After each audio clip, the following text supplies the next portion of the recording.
All right, students, welcome back. I hope those graphs went well for you. What we're going to look at next are, again, exponential functions, but now let's look at some that decrease. All of the ones that we did on that first video were from left to right, increasing functions. They go up. The ones we'll look at now are decreasing functions. So they'll start big, and as you go left to right, they will decrease, but they will decrease at a slower and slower rate as they decrease toward an asymptote. And again, notice they're going to start up high, they're going to decrease, and they're never going to start back up again. I don't want to see the tails going up this way. They should keep getting closer and closer and closer to that asymptote. Here's a nice example of what one of the homework problems could look like. So what do we need? We need a nice large graph. 1, 2, -1, -2. We need an XY chart. And I'm going to continue to use -2, -1, 0, 1, and 2 as my X values.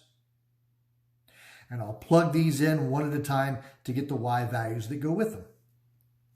Now this time I'm going to start with the -1. If I plug -1 in for X, what I'll have is 1/3 to the -1 power. But -1 as an exponent means reciprocal. The reciprocal of 1/3 is 3. Let's plug in the -2. If I plug in -2 for X, I'll have 1/3 to the -2 power. That means take the reciprocal and square it. The reciprocal would be 3. 3 squared is 9. Of course, when I plug in 0, we know that anything to the 0 power is 1. And when I plug in 1, 1/3 to the first power is just 1/3. When I plug in 2, 1/3 to the second power, 1 squared is 1, 3 squared is 9. That must be 1/9. Now, when you do your homework, I want to see a nice graph like this. I want to see a nice XY chart like this. What I'm doing on scrap paper, feel free to do in your head. All right, let's complete the graph. When X is 0, Y is 1. When X is -1, Y is 3. When X is -2, Y is way up here at 9. When X is 1, I'm at 1/3. Can you see how I'm approaching the X-axis as an asymptote? We'll never touch that X-axis. We just get closer and closer and closer to it when I go this way. When I go the other way, we increase. This is a decreasing function from left to right, crossing the X-axis at 0, 1, and I'll label one other point, which I'm going to choose to label -1, 3. Great. Let's try another one and make sure we've got it.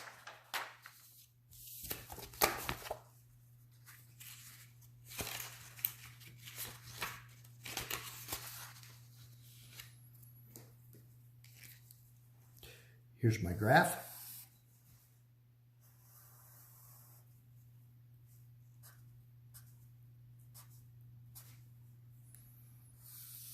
XY chart.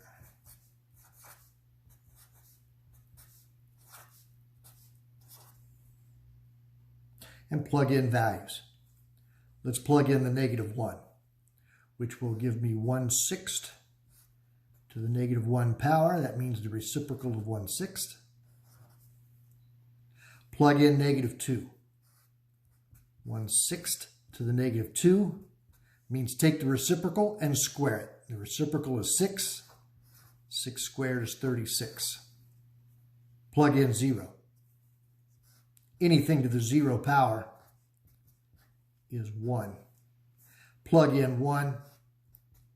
Any number to the first power is itself. Plug in 2. 1/6 squared is 1 over 36.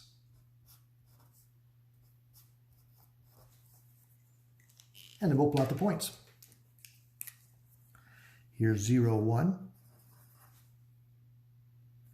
When x is negative 1, y is up here at 6. When x is negative 2, I shoot right off the top of the page. When x is positive 1, I am approaching my asymptote, which is the x-axis. When x is negative 2, I'm even closer. And my curve, starting very high, should decrease and decrease, but decreasing at a slower and slower rate as it approaches, but never touches that asymptote. Label 1 and label 2. Great.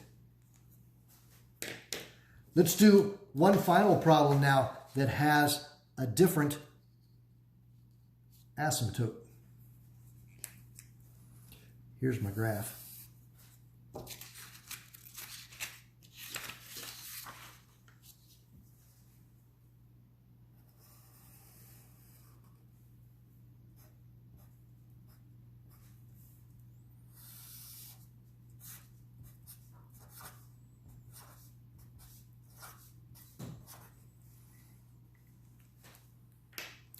All right, I am going to, well, let's put in the asymptote first.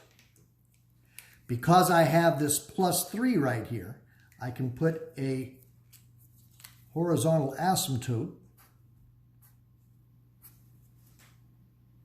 crossing the y-axis at 3. There's my cheater line. Now let's get some values. I'll plug in the negative 1. I'll have 1/4 to the negative 1 plus 3. The reciprocal of 1/4 is 4 plus 3 is 7. Plug in negative 2. I have 1/4 to the negative 2 power plus 3. Negative 2 power means take the reciprocal and square it. The reciprocal is 4. 4 squared is 16. 16 plus 3 is 19. Plug in 0. I get 1/4 to the 0 power plus 3. Anything to the 0 power is 1. Plus 3 is 4. Plug in 1. I get 1/4 to the first power plus 3. That's 1/4 plus 3 is 3 1/4. Finally, we'll plug in the 2. 1/4 squared plus 3 is 1/16 plus 3 is 3 1/16. Let's see what this looks like now. 0, 4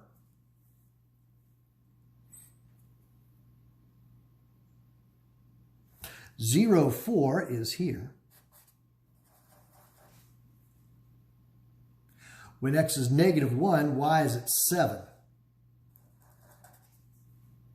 When x is negative 2, y is 19. I'm way, way up high. When x is 1, I'm at 3 1/4, just a little above the asymptote. When x is 2, I'm at 3 1/16, even closer to the asymptote. Now that line, this curve is never going to touch that asymptote. It's going to decrease at a slower and slower and slower rate, never touching the asymptote. And we'll label 1, and we'll label 2. Great. All right, your turn. Go work some homework problems and then come back for the last video.